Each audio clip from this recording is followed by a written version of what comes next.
The Luke reading this week is chapter 1, verses 39 through 80. Mary visits Elizabeth, and both are elated that God is moving in powerful ways, and moving especially through them. Mary even bursts out in song during the visit. We read of John the Baptist's birth and Zechariah recovering his speech, and he too bursts out in prophetic song. Luke uses these two powerful songs to hint at what God is up to in this story of Jesus. All this short reflection can do is point to just a couple major themes going on. One major theme is joy. Elizabeth is filled with joy, Mary sings for joy, even the unborn child John leaps for joy in his mother's womb upon hearing Mary's voice, the one carrying the promises of God. Mary's song reveals some of the reasons for such joy. Before highlighting them, let me briefly note some very hard realities about the context of this story. Luke makes sure that readers are aware of the context because he opens his story with, "In the days of King Herod of Judea." This is the King Herod who had all the children 2 years old and younger put to death in Bethlehem upon hearing news of the birth of some supposed king named Jesus.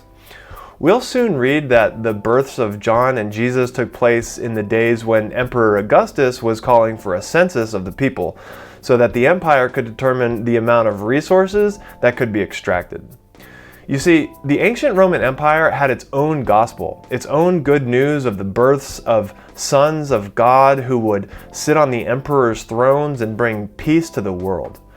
But the peace of Rome was won through violent devastation and brutal domination.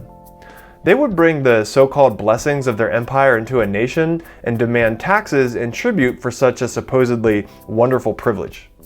The taxes they demanded were purposefully so high that peasant populations were unable to pay them. So, generous Rome gave loans to these populations.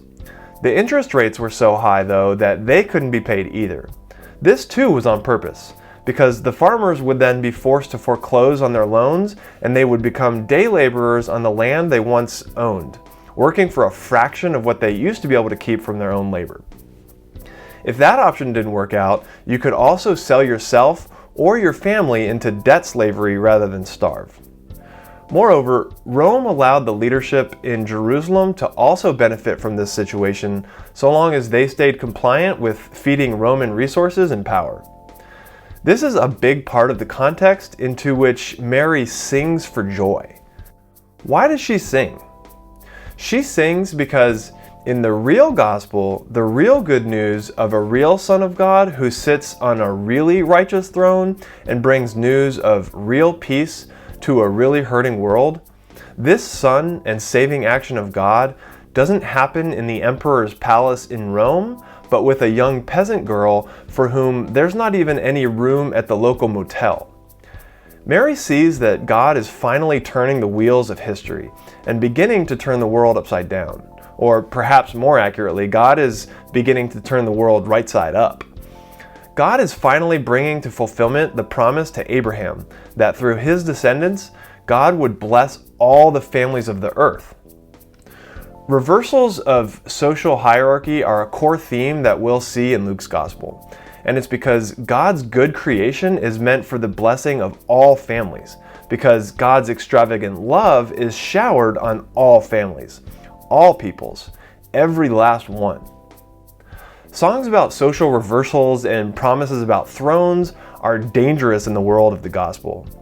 Is Jesus going to flip the script on the history of human power using the violent ways of empire, and Rome in particular? We know how this story goes. God and Jesus' ways of blessing all families is not through the violence of war or through extortionate domination. Listen to the end of Zechariah's prophecy about his son John who prepares the way of Jesus. "And you, child, will be called the prophet of the Most High, for you will go before the Lord to prepare his ways, to give knowledge of salvation to his people by the forgiveness of their sins.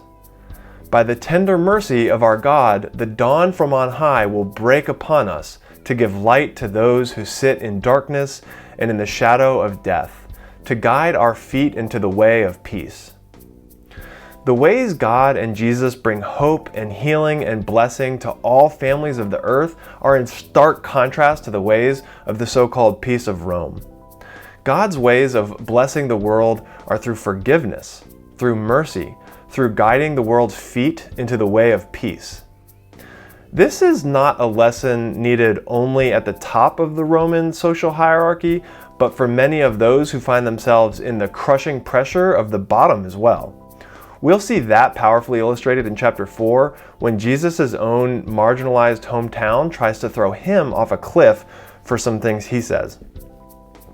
There is abundant social and spiritual power in these songs from Mary and from Zechariah.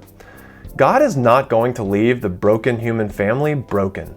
God is going to heal it. God is going to set it right. God is going to bring it to actual peace. And the way God will do this is not through force, but through the power of love, the power of mercy and forgiveness and reconciliation and peace. God is going to unite humans in love into the very heart and presence of God. And because of such life-giving power and love, that will finally unite humanity together as one, as we are brought deeper and deeper into union with God. The love of God, the peace of God, is our life. It is our present, and it is most emphatically our future. Let us seek it together every day and every hour. Amen.